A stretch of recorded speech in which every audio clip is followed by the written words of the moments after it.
Another option that you can have for a little extra storage space, cameras and such, is either a fender bag or a saddle bag.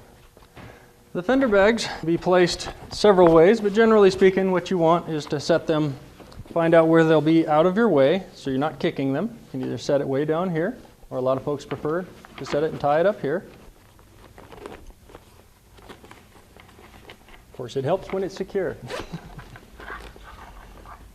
So gives you another option. Water bottles, cameras, cell phones, close at hand, out of the way, out of harm's way. Several different ways to secure. You'll find most of these products have straps. Just the best thing to do is find out where they will conveniently tie down.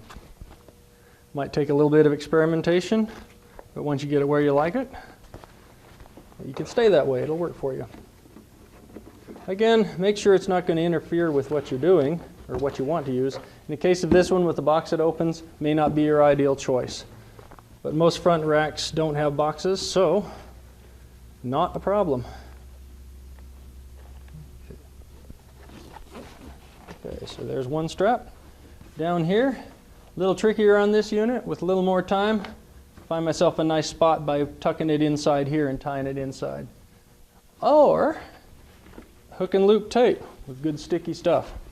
Wash it very clean, make sure it's very dry. Stick your hook and loop tape down there. It'll hold it very well, and when you're ready to remove it, zip, it comes right off. Okay, saddle bags. These work well on most quads, especially if they have a fuel camp. Now with this particular unit, we have a gear shifter in the way. In the case of this, set your saddlebag in place, put your fuel cap back on, there it is. Also, hook and loop tape to help hold it more secure.